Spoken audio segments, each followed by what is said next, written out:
Boris Johnson says he didn't fully understand the consequences of his own Brexit deal for Northern Ireland, but also says he doesn't think he can support the new deal either.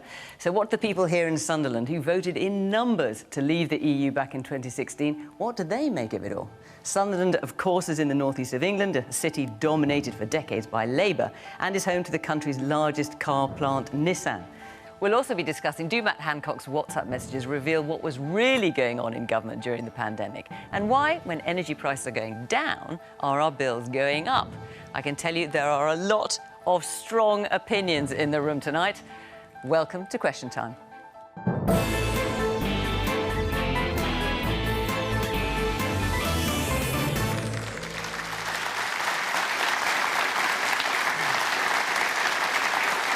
On our panel tonight, from the UK government, Graham Stuart. He's been MP for Beverley and Holderness in East Yorkshire since 2005 and served in Liz Truss's short-lived cabinet last year. He's now Minister in the new Department for Energy Security and Net Zero. From Labour, Jonathan Reynolds is the Shadow Secretary for Business and Industrial Strategy. He also chairs the parliamentary group Christians on the Left, and born just a few miles down the road from here is also a Mackem, a faithful follower of Sunderland AFC. Kirsty Blackman is one of the Scottish National Party's 44-strong contingent at Westminster. The Aberdeen North MP is the SNP's Cabinet Office spokesperson, having previously been their deputy leader in the House of Commons. She hasn't yet said who she's backing to be new leader of her party and Scotland's First Minister. Juergen Maier is an Austro-British industrialist and business advisor. Born in Germany, he moved to England as a child in the 70s. His sizable CV includes former CEO of Siemens UK and he's current vice chair of the Northern Powerhouse Partnership. And it's fair to say Tom Harwood's been committed to the cause of right-wing politics and Brexit since his student days, which weren't that long ago. He's worked for Guido Fawkes' website, as well as being a regular contributor to the Daily Telegraph, and he is now Deputy Political Editor at GB News.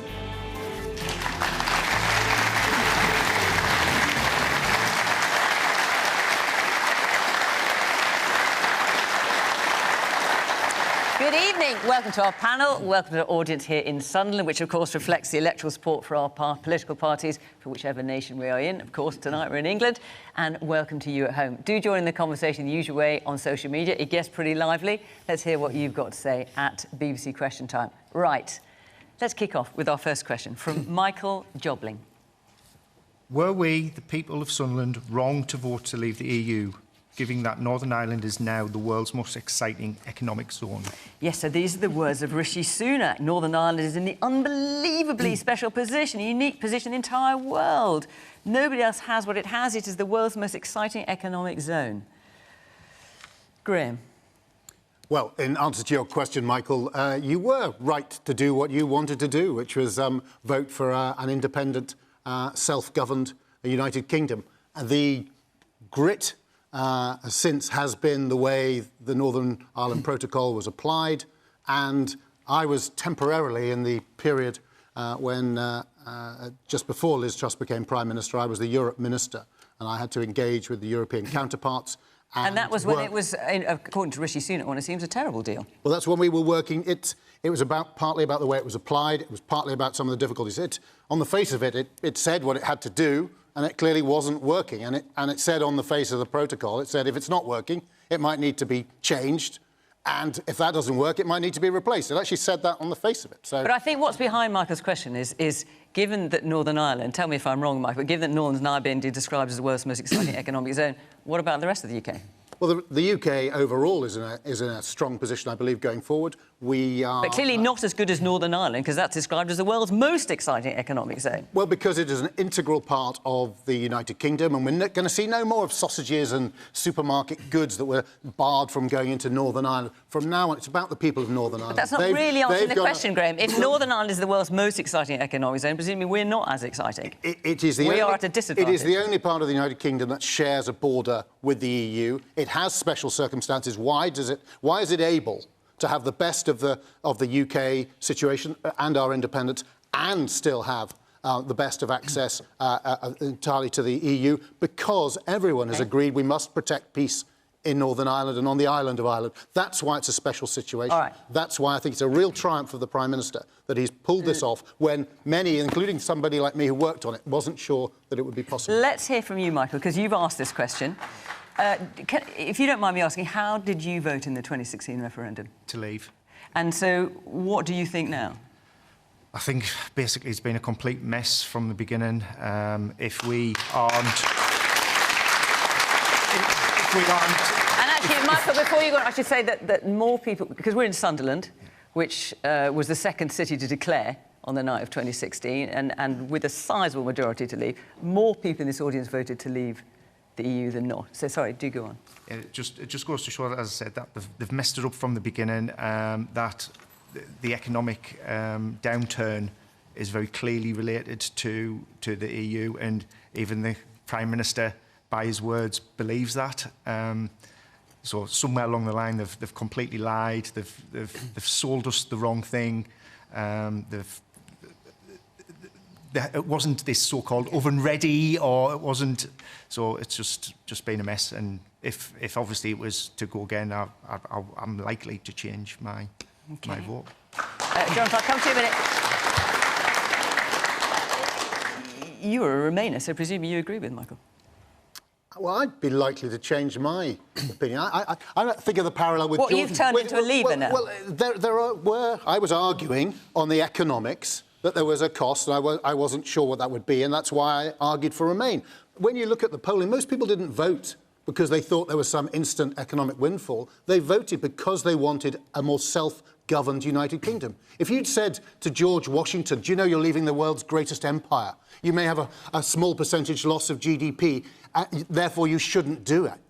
He would have laughed at you. He'd have said, we are going to have a self-governed United States and we will make a success of it. And that is what I think well, hang on, they wanted to be independent. I mean, we were already an independent nation, so I'm not quite sure that stands up to scrutiny. But we were being subsumed into ever greater control from the centre in Brussels, undoubtedly so, and people thought that we could succeed as an independent nation outside the EU. And I think they're going to be proved right. Jonathan. Look, first of all, it is great to be doing Question Time in Sunderland, but actually this is the fire station my dad used to work in as well, so it is... Thank you very much. Can I just say, we were laying bets as to how long it would take Jonathan to mention that, and he beat all of us, actually. Go on. Brilliant. Well, to answer Michael's question, look, Michael, it depends on what you wanted, and people who voted the same way actually wanted at times very different things. It was why it was such a hard moment for the country, and I understand some people will be upset. They'll think the Prime Minister was crass to describe the advantages Northern Ireland does now have in that way. But I think... But presumably, because you are also a Remainer, you agree with him. And you must agree with Michael. There is no doubt... But politically, you just can't admit it. There is no... I can admit it, Northern Ireland has distinct advantages. Northern Ireland has distinct advantages as part of the UK, and it's got access to the single market. That is an advantage. There is no doubt about that. But Northern Ireland does have a particular status in the UK. The Good Friday Agreement is something everyone in this country should celebrate and cherish, and it needed these amendments to the deal. The deal wasn't oven ready. We all know that. But look, we could go on with this debate. It could potentially... It could never end, OK? And I honestly say to everyone, how long would we be willing to do that for?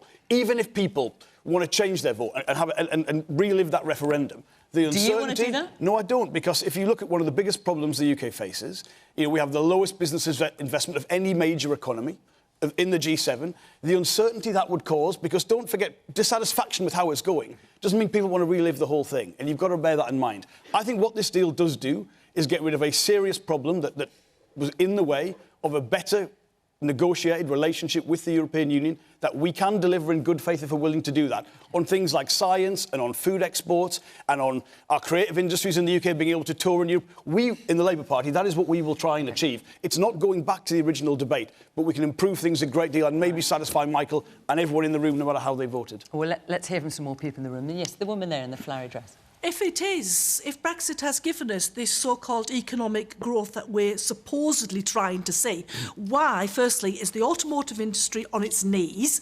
Ford have lost jobs, Honda have lost jobs, Toyota have lost jobs, Nissan are repositioning some of their work to France because they're part of Renault, and also, why haven't we got any tomatoes on our supermarket shelves when Spain and France have got an abundance? All right. The person right at the back in the hat. We talk about independence and so many different reasons for voting to leave the EU. But the most worrying thing is even bigger than the economy. It is the insistence on Britain having its own Bill of Rights, as a non-binary person whose friends are largely transgender, our rights are being constantly attacked, not only by the Conservative Party, but also the Labour Party, who insist that either we're not old enough to make decisions for ourselves, or that we shouldn't be allowed in public spaces. We are being legislated out of existence, and a British Bill of Rights would guarantee not just being out of public life, but out of life altogether. Okay.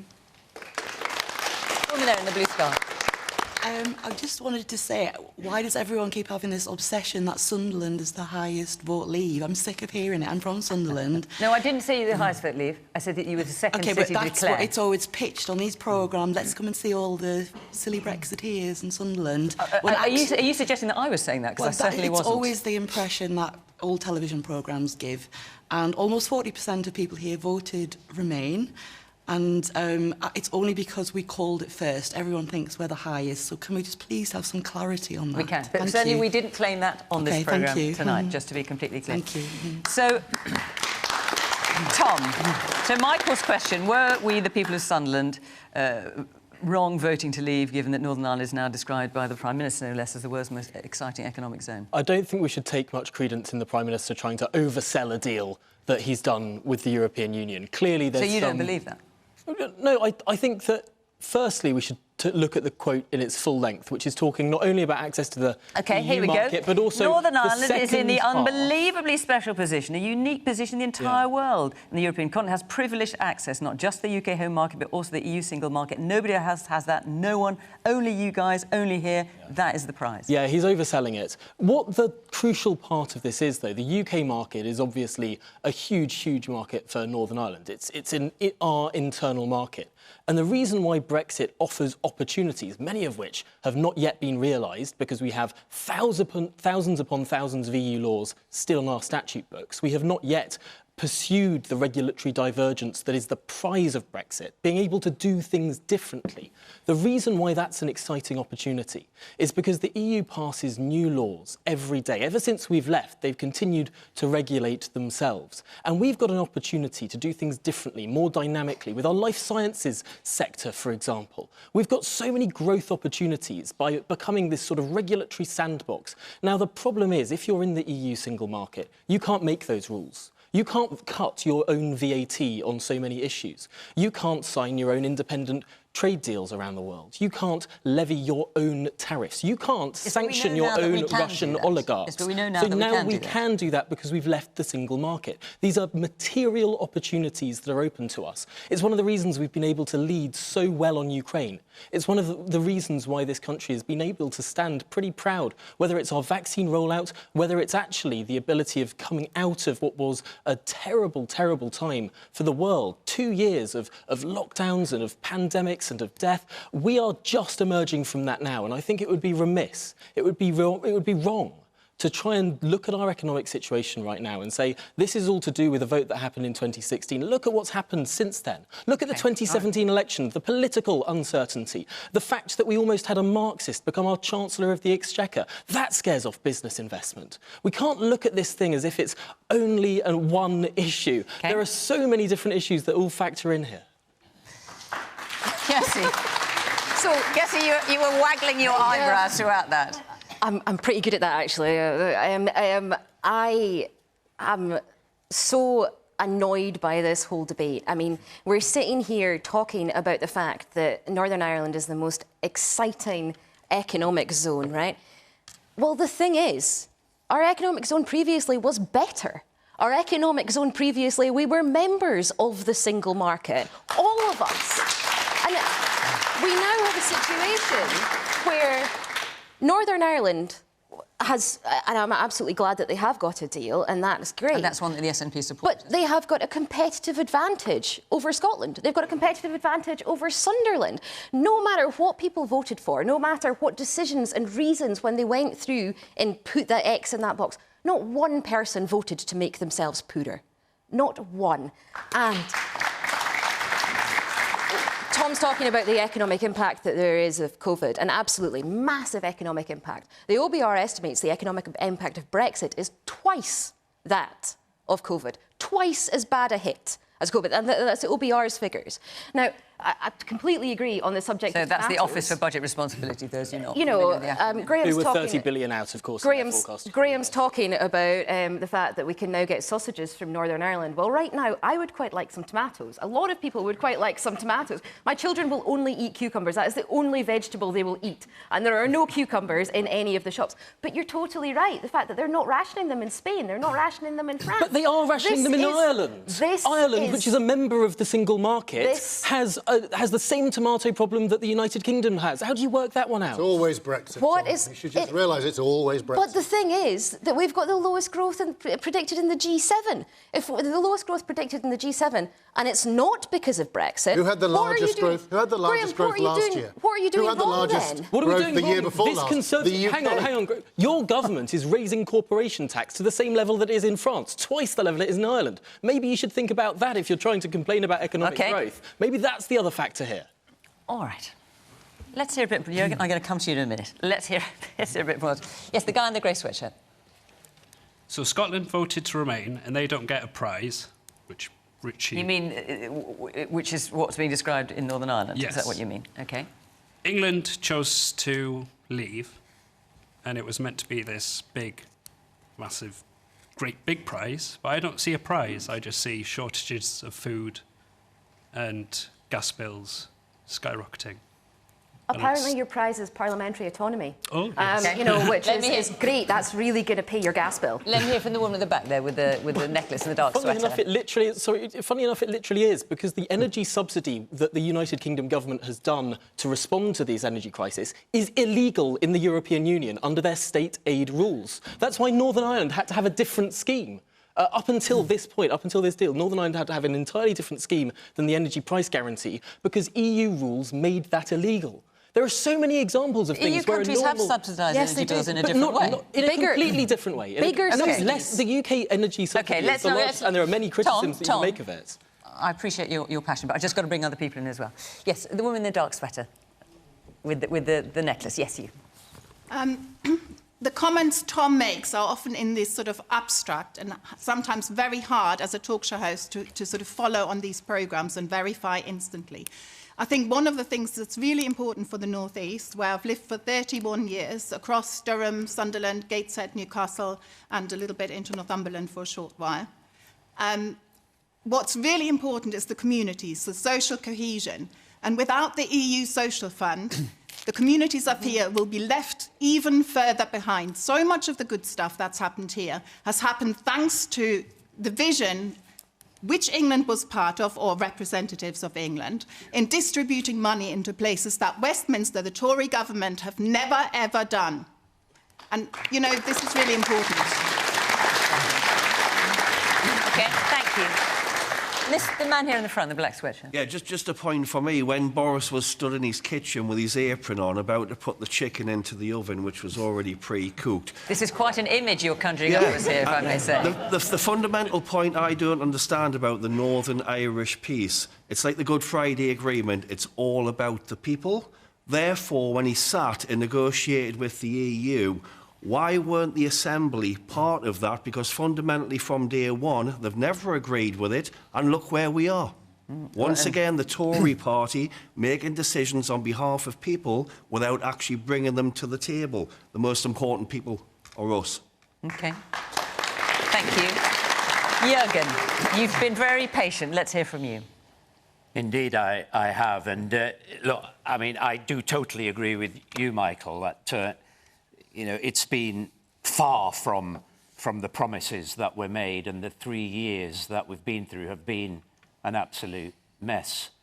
But I'm actually going to be positive about the place where we've arrived at, more positive than the debate we've just been having. And that is that one of the things that has really worried me is this breakdown of trust that we've had between ourselves and the European Union. And I think what Rishi Sunak has been able to do is to actually rebuild some of that trust. And I think we've moved forward. And I think there is now a possibility to have conversations and to deliver what has been delivered in Northern Ireland and say, look, can we now have a sensible conversation about England, Scotland and Wales also having that same privilege as Northern Ireland.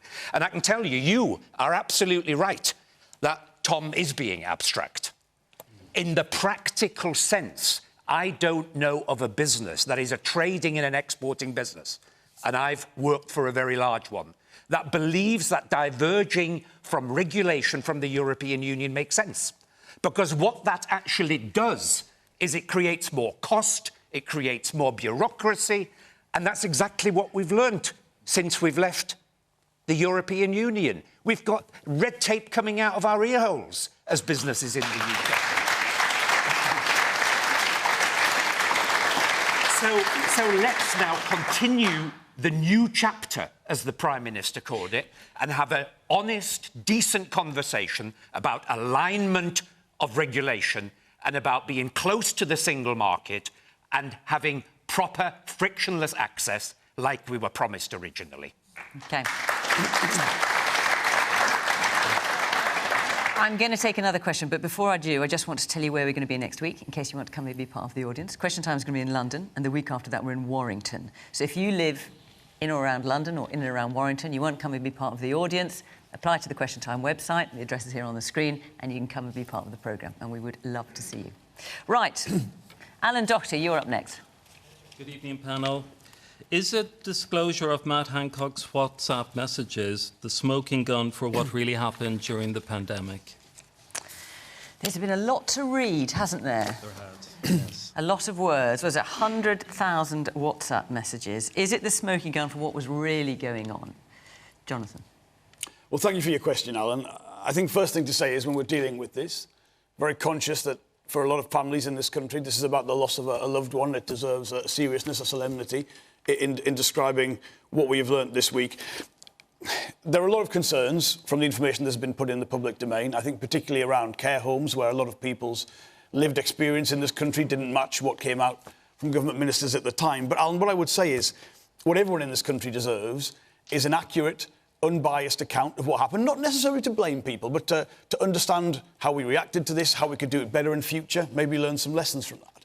And I don't think that can be done from what we know already, because I think the information that we have seen is obviously it's selective at the minute. We don't know the full story, and that makes it very difficult. What I do think everyone in the country really needs is that accurate, unbiased process, reporting sooner and on a timescale which is much faster than what we've seen at the minute. I mean, the inquiry was announced, I think, in May 2021. It took a year to get the terms of reference. There's been no formal hearings. No one's given any evidence. No politicians have been able to do that. And I don't think that's good enough. When you look at what's happened in other countries, many of them have already actually finished with their inquiry and reported. So I think rather than make a judgment on what we've seen so far in the papers, I would say, look, let's have the full picture, but let's have it before the end of this year, and then let's make that decision.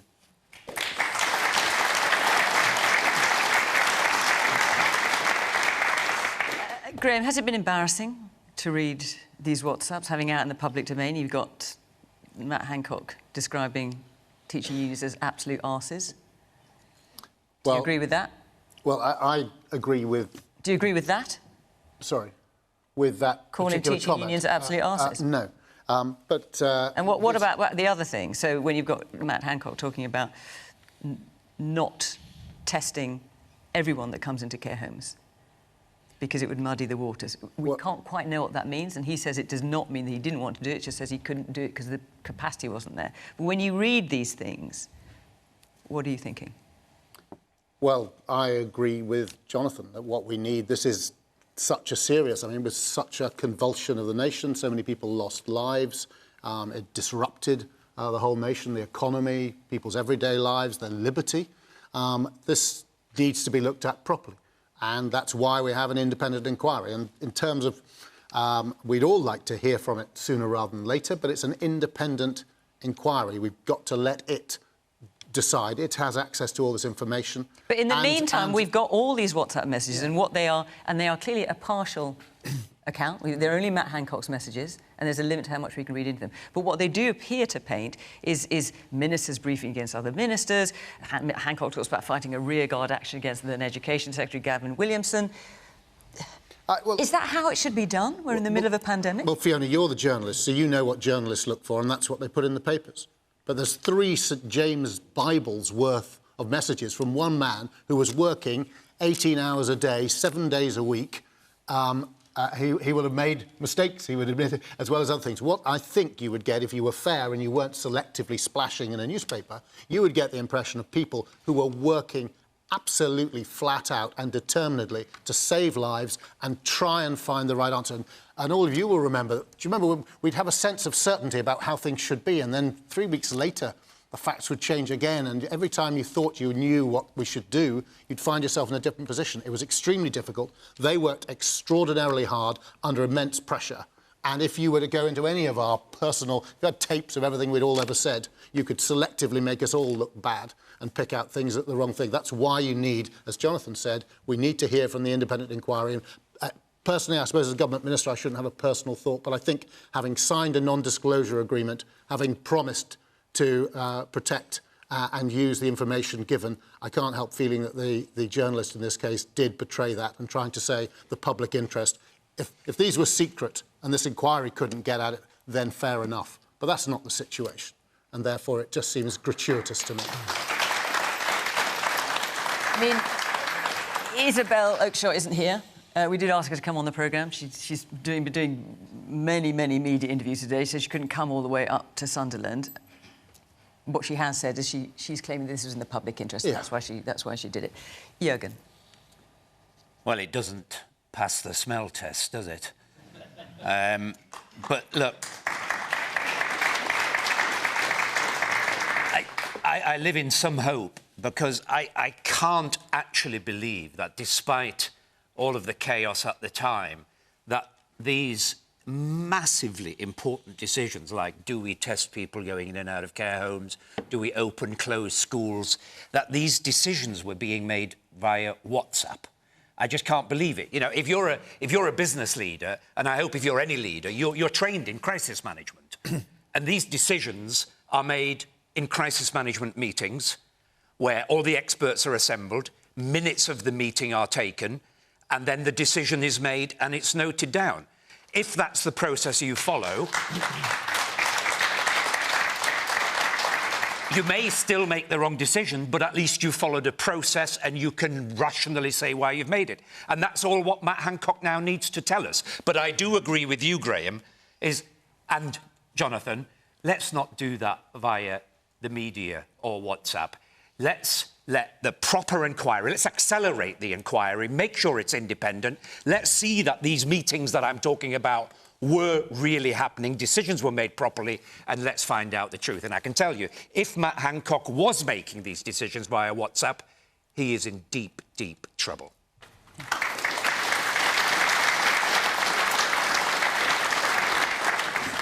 The woman in the maroon sweater, yes.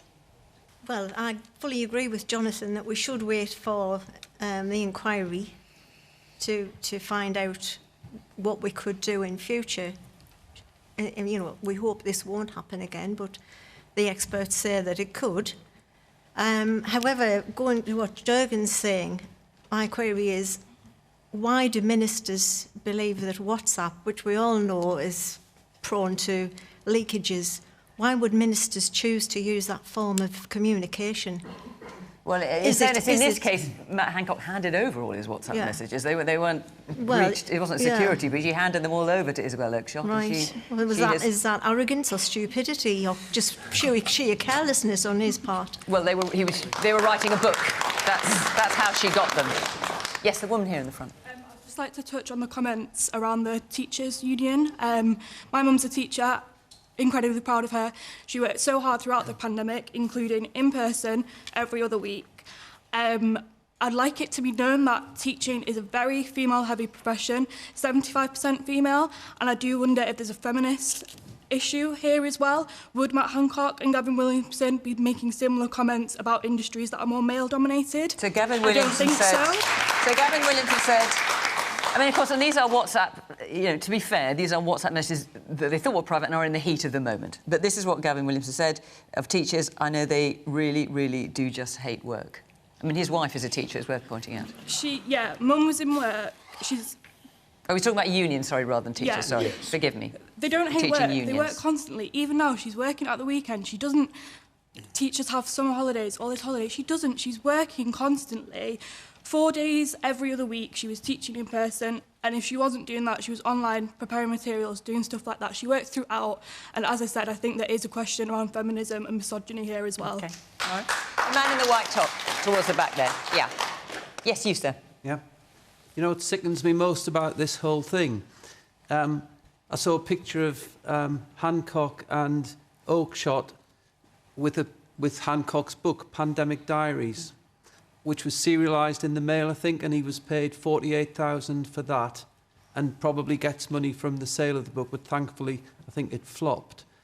How have we got a system that allows a Member of Parliament, who was a serving minister at the time of the pandemic, how is he allowed to write a book? What have the Members of Parliament on the panel got to say about that? OK, I'm going to come round a bit. OK, should Members of Parliament be able to write books about their experiences, yes or no?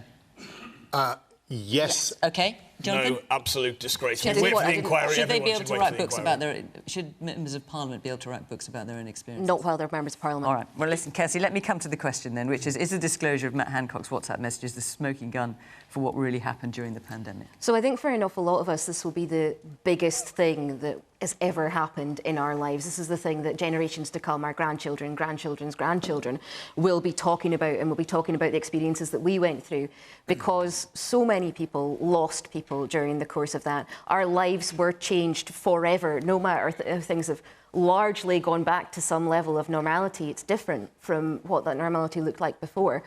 And so I think that it's really important that we do have the independent inquiry. I think it's really important that we do have, and we're having a separate independent inquiry in Scotland as well. But that isn't the question.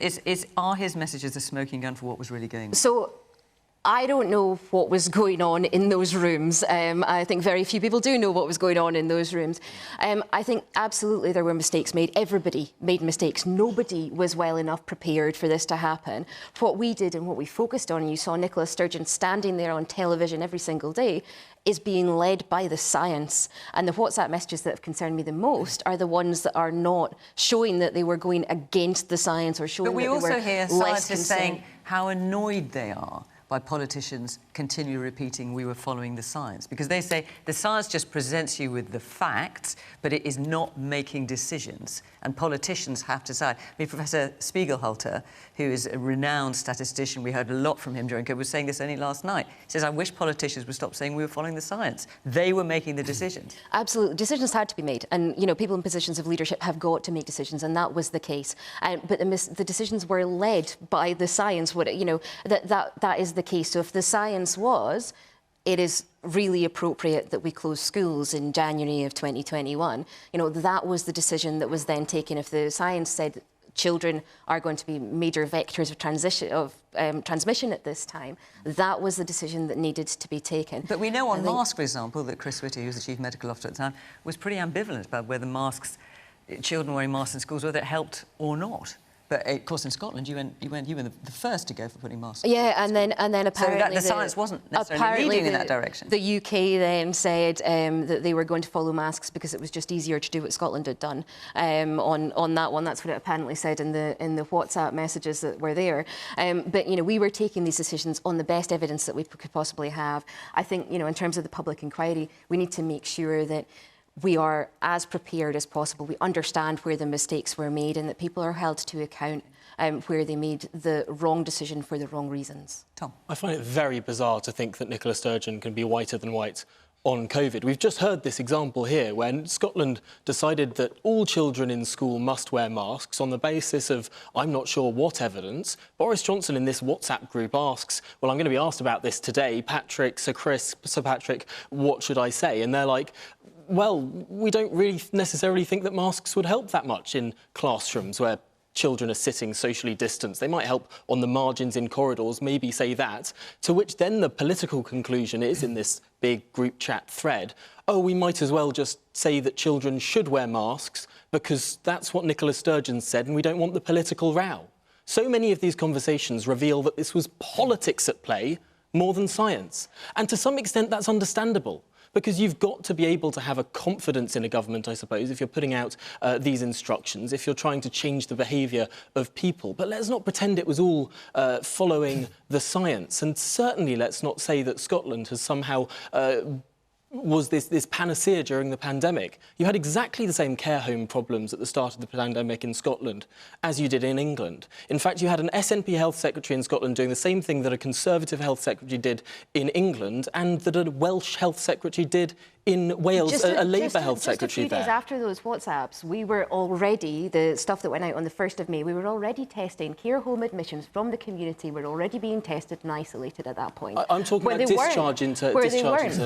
So you had proportionally care home deaths were higher at the start of the pandemic People were being in Scotland. tested. But the broader issue here is that this is not new information.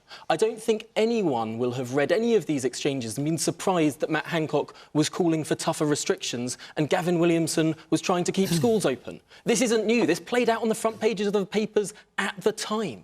What is interesting is the particular language they use and whether they're disparaging to one group or another, and how Boris Johnson doesn't quite understand how percentages work in one exchange. It's all very funny, but ultimately I don't think we've learnt anything particularly new. There is no smoking gun, at least not at this stage. Perhaps we'll see some more things in the Sunday papers. No doubt the Telegraph will run with a front page with a new conversation for the next, perhaps, year. Who knows? But it is interesting. But it is interesting to see behind the scenes really what was going on. My overwhelming impression of this is you see lots of people trying to do the best and sort of muddle through.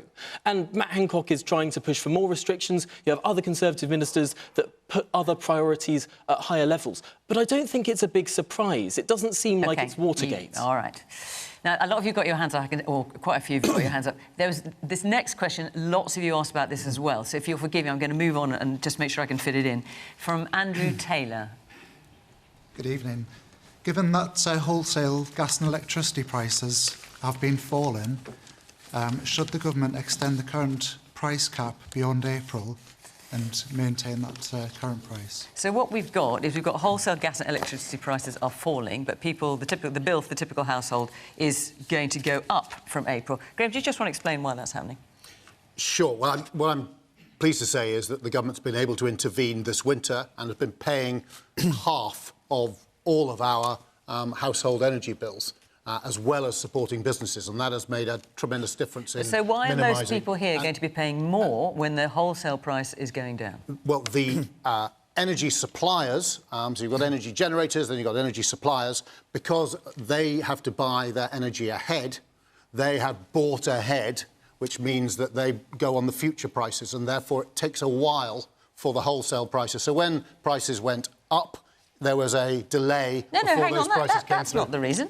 Surely it's because the government subsidy is going down. So you've got the energy price cap, which is a ceiling set by Ofgem on how much companies can charge us for energy. That's been in existence since 2019, and that is going down to reflect... It's going down now, not later, going down now, or from April, to reflect the drop in wholesale prices. At the same time, the government's subsidy for bills, which we've had since the energy crisis, is being cut from April overall. So typically, bills will go up. That's actually the reason, isn't it? Well, I was asked specifically about why, with falling wholesale prices were going up, and that is because energy companies have had to buy ahead. Now, there is also, additionally, there is the fact that the £2,500 cap for average usage that the government brought in is rising from April to £3,000. So the protection is being reduced because to give people time to adjust, it is enormously expensive to get the balance between protecting people and also protecting the public purse. But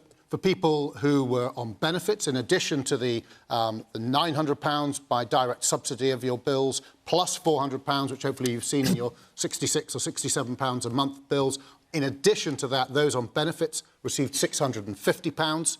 So for someone in a smaller home with around a £2,000 bill, pretty much their whole bills in those cases being paid. And this coming year, we're raising that to £900 for everyone on benefits, plus payments for those with disabilities and pensioners. So we're trying flat out, and have been, and I've been at the centre of it, working to find the right way to get the balance where we had to help everybody and then move to making sure that we do still help everybody, but we help the most vulnerable the most. Kirsty. Because of the change in prices, the government has got an underspend on this. There's £15 billion extra that the government was intending to be spending on this. So the government has got that money. Now, what we're asking for is for that money to to continue the subsidy yeah, at the level it currently is. Because of the reduction in the wholesale prices. So we are asking for that money to be given to the people that are paying the energy bills. You know, it is the case that food's gone up 17.1%, right? This is not the only increase in cost that people are seeing. People are really, really struggling. I mean, you guys will be seeing it in your surgeries. People are coming through your door in more dire straits than I've ever seen in my time as an MP or as a councillor previously. People are really, really struggling. And the government has got the spare money that they could be putting in order to protect all of us from this increase in the prices. Do you agree with that? In which case, why don't you?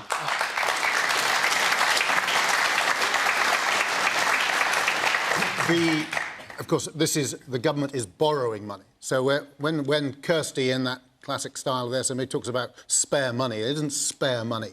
This is all money which will be in future taxes on people. It's money that nonetheless you're anticipating you would spend more and getting that balance currently. right. But we are absolutely determined, and we've said we will keep it under review to make sure we keep doing the right thing to protect people. We've done so through this winter, and I expect us to do so going forward. Juergen.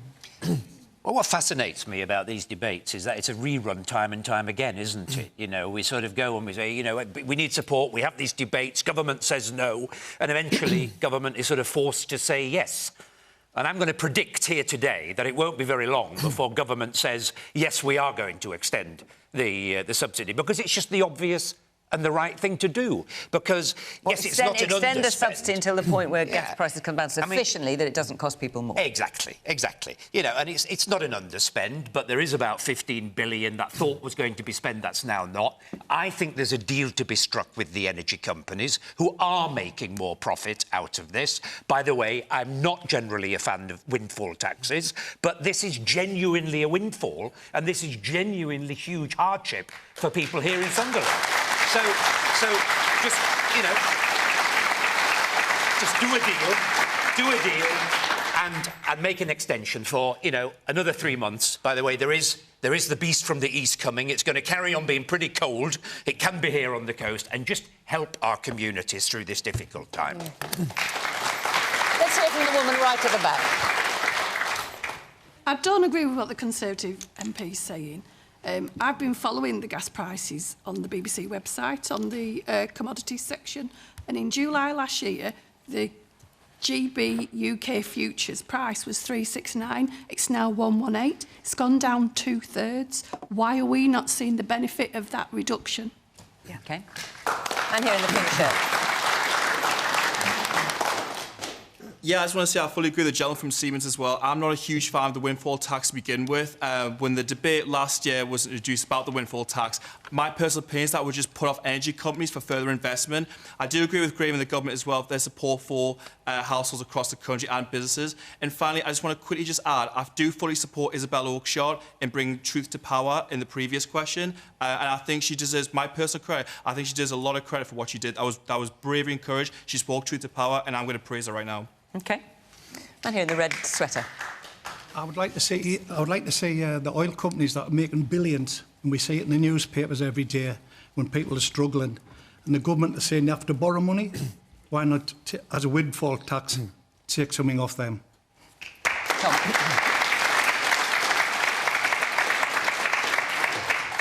This conversation is so depressing because it's the symptom of 30 years of policy failure.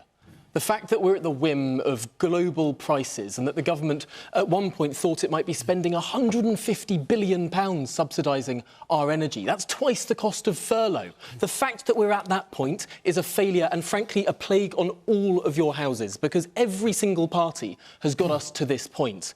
Whether it's nuclear power, the last nuclear power station to be approved in this country, to be fully built, was approved by Margaret Thatcher in 1988. It was finished before I was born.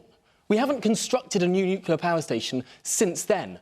And that's a failure of the Conservative Party, that's a failure of the Labour Party as well, and of the SNP, who in government have banned new nuclear power in Scotland. They have legislated to ban it.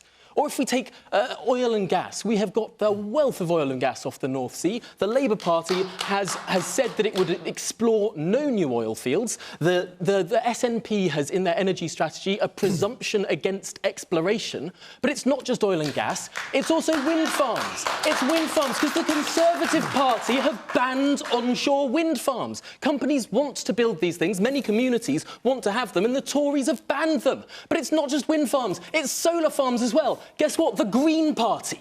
The Green Party has been campaigning against solar farms. Whether it's the Longfield solar farm, or the Derbyshire solar farm, or the Hastings Park solar array, all of these have been campaigned against by local Green councillors. I don't think there's a single form of energy production in this country that a politician, or across-the-board politicians, have supported. We live in a country now where every single politician, every single political party from each direction find reasons to say no, to stop development, to stop growth, to stop our own homegrown energy. Frankly, I don't care if it's shale gas, if it's fracking, if it's wind, if it's solar, if it's nuclear, if it's oil, if it's gas. I don't care. Just build it. Just do it.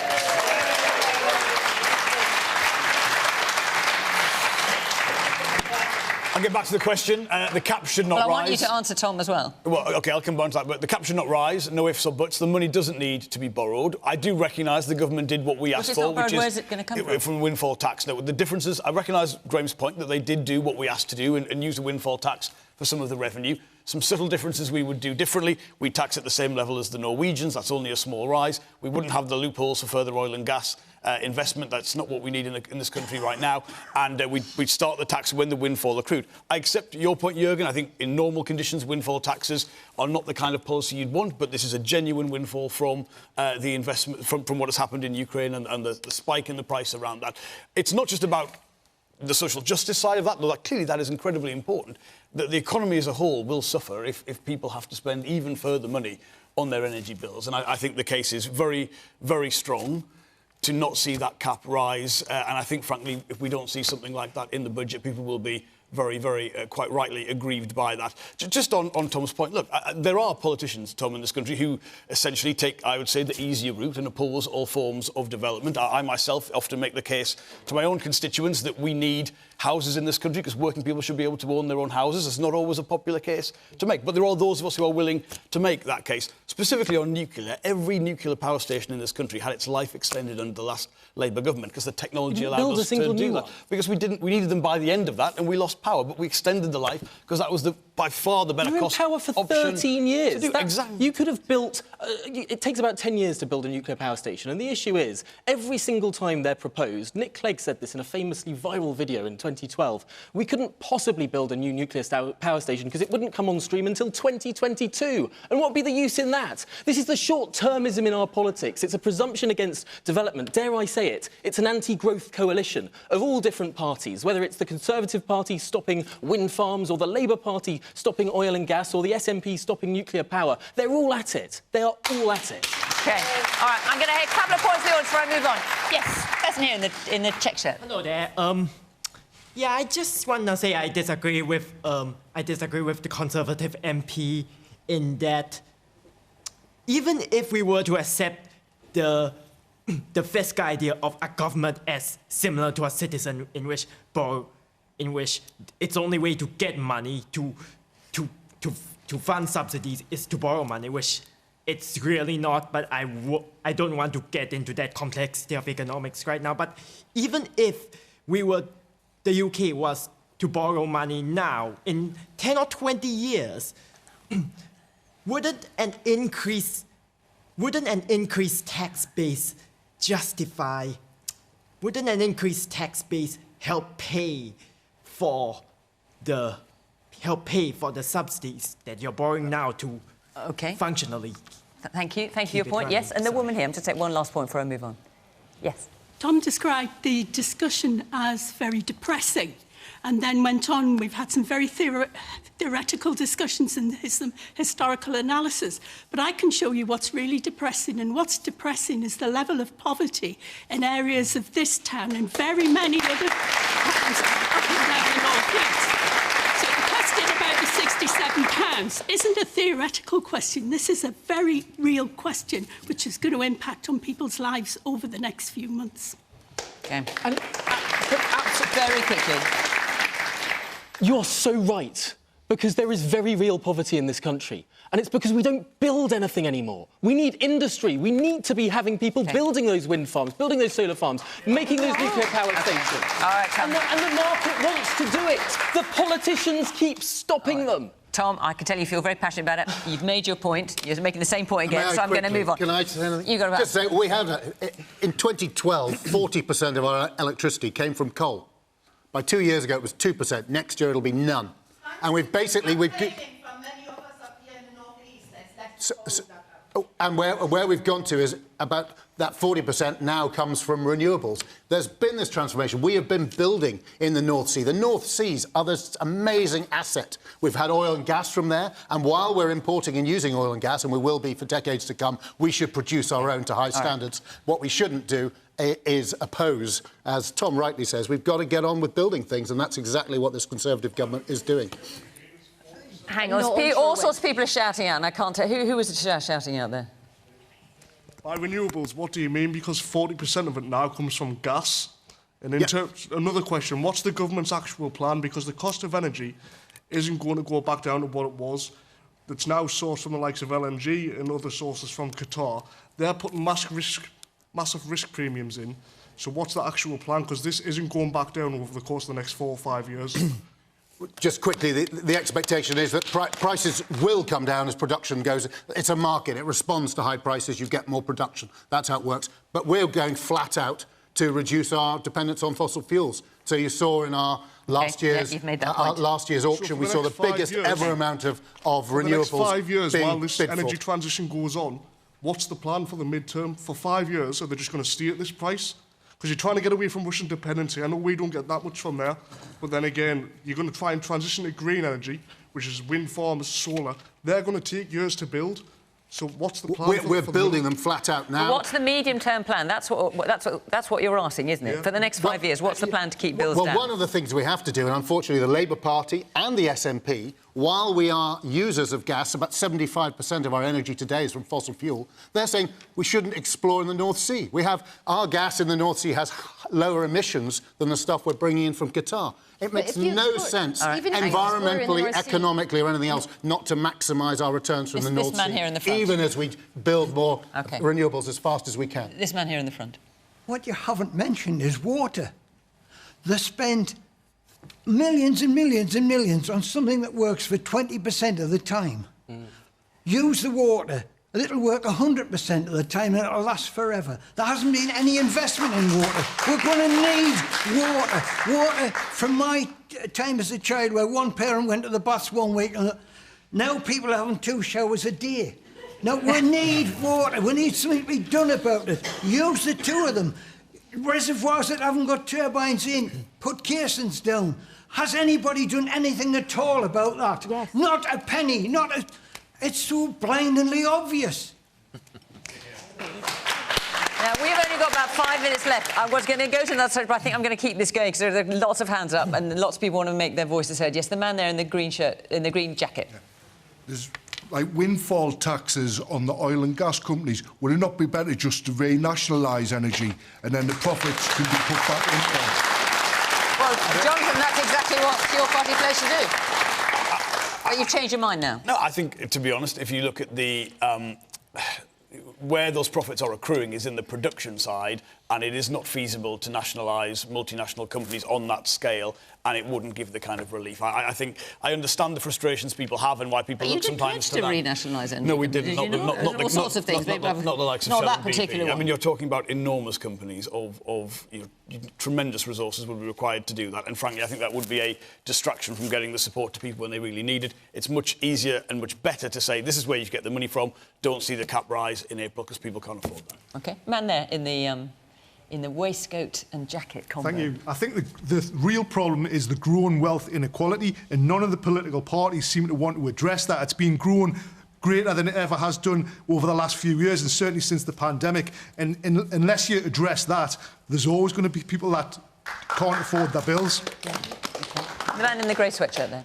I just want to kind of go back to the point of you saying that you have to borrow that money, but you budgeted to actually do that to April 2024, and there's actually prediction models that'll show that the actual Ofgem cap will be below the EPG by June. So why not just leave it for 3 months, and then you won't have to spend or borrow anything, and we can kind of follow and absorb those reduction in wholesale prices. And when you say the EPG, you mean the Energy Price Guarantee, which is a subsidy that the government is paying. I mean, that's the point that a lot of people are making. Just keep it going for a bit longer, and then, A, you help people over that transition, is what Juergen's making, and actually, if prices come down... People will use less anyway, because it's the gentleman makes a very good point, and we keep it under review. So should we expect to see a change then, which is what Juergen thinks? Oh, come on. Listen, what are you, Minister for Energy Security and Net Zero? If anyone knows, it should be you. Come on, Graham, let's hear it. Is this position sustainable for the government, or do you think it will change? We have, as I said, we've intervened on an unprecedented scale precisely... No, you said that already. Exactly. So in response, when you say watch this space... And we will continue to keep it under review. The budget's coming up. The Chancellor likes to have a rabbit to pull out of a hat at the budget. But what it does mean is, in the meantime, you know, people are suffering from this uncertainty. It is freezing.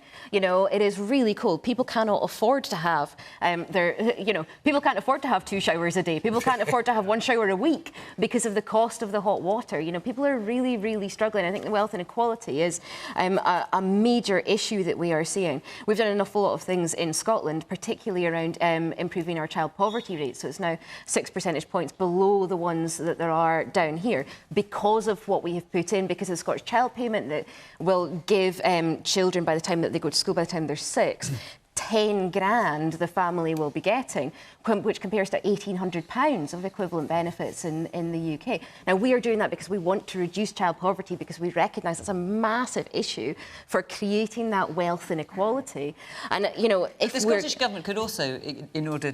I mean, it's up to you how you spend your money, but obviously if the government is reducing its subsidy, you could step in and just give a bit more to top that up. We have, you know, Graham was talking about borrowing. The thing is that the Scottish Government can't borrow in the same way as the UK Government has. We've got a legal responsibility to have a balanced budget on an annual basis. We can't Graham do just it. said fortune. I don't know if you heard we that. don't have to... Well, do you know what? It would be great if we were an independent country and we could do this, and we could make our own decisions. All right, OK.